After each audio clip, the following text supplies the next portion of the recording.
Hello and welcome to the Macromedia Flash tutorial part 7. What we're going to be doing today is showing you how to create more realistic animations by using what's called easing in and easing out. What I've got so far is I just went on the internet and I grabbed myself a basketball, and we're going to have the basketball bouncing up and down. It's a very simple animation. Let's just want to see the whole area. There we go. And we just want to have a ground. Our ground is going to be a basketball court, so we should have a basketball court color. There we go. Good enough. And so this is our background. And we want to have a new layer and call that basketball. Because we all know that if you want to have something animate, yes, it has to be in its own layer and its own symbol. So I'm going to drag the basketball over, and here's our basketball. Bounce up and down. What we would obviously do is we would create a couple of keyframes. I'm going to have the keyframe, I'm going to insert a keyframe here of the basketball here. And then we got to put the basketball back down again, right? So let's put the basketball back. And we have no background here because, as we can see, the background only exists in the first frame. So we need to make the background like a second and a half later. So we just insert some frames back here. So that way the background kind of catches up. So what we've got here, let's add some motion tweens. And here is, if we go and test that movie, go Control Enter. Okay, this is our movie so far, and it looks pretty flat, pretty boring because it's exactly what you're seeing. The ball goes up, the ball goes down. There's not a whole lot of life to it. Well, let's bring a little more life to it. Let's, whoopsie. What we can do is back in our properties palette, down here,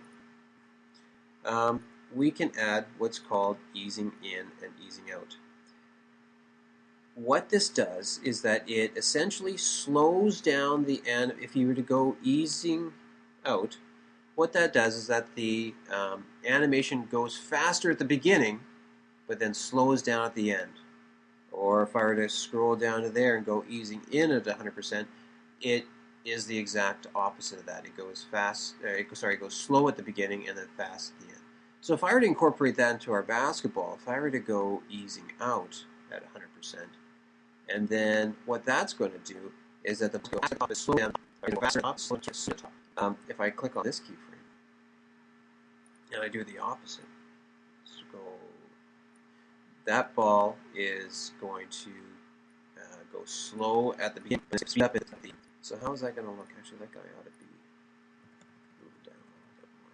I'm just using the down keys in order to do that. So let's see what's going to happen there. I'm just going to hit Control Enter to render the movie. All right. So you can see, using that, on the up, it's going faster at the beginning and then going slow at the top, and then we go easing down. It goes slow at the beginning and then fast at the end. Really, just creating the illusion that the ball is actually bouncing, because that's actually what a ball does. This helps us in many other cases. I'm going to close this guy down. Yes, we don't want to save that. I've got a picture here of a simple car. Well, it's not such a simple car. It's a very nice car. And we're going to animate that guy from the... first, let's draw some nice little...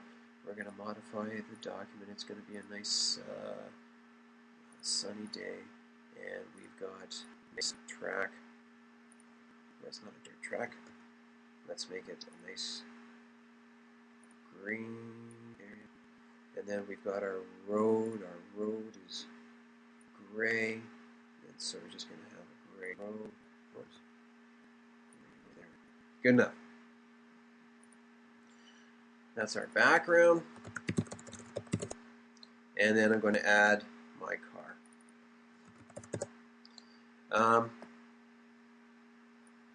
There's my car right there. Sorry, it was kind of off your screen.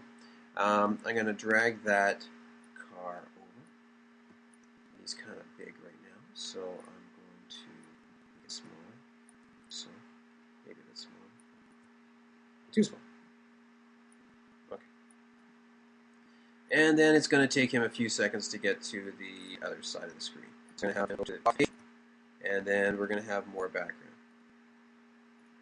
And then actually what we're going to do is we're going to have, I'm going to do something a little trickier here. I'm actually going to have the car come in again, but it's going to come here, and then it's actually going to come to a stop. Insert keyframe car right there. So, and what I'm going to do is I'm going to insert a blank keyframe here. So what I've done is I there, right? Because this is white here. I inserted a blank keyframe there, so that kind of cuts them off. Then they go here, and then to a stop here. So let's insert our motion tweens, play our movie. There he goes away, and then he comes and he stops. Well, let's add our easing in and easing out to make it a little more lifelike. Let's go into properties, and I hope I'm doing this right. We want to ease him in first, and this one we want to ease him out. I always sometimes get them mixed up. So if we were to render that now, let's see if I have that right. So he starts off slow and he speeds up, and then he comes and he stops again. Oh, and he stops. So this is helpful in a lot of different ways. There's a lot of different applications that you can incorporate this, whether or not it's somebody running and then they come to a stop. The car is an obvious one where because a car does slow down before it stops. This is just a really good way of making things a little more lifelike, and it is very easy to do, and the results really help. Okay, so I hope you can incorporate this, and good luck.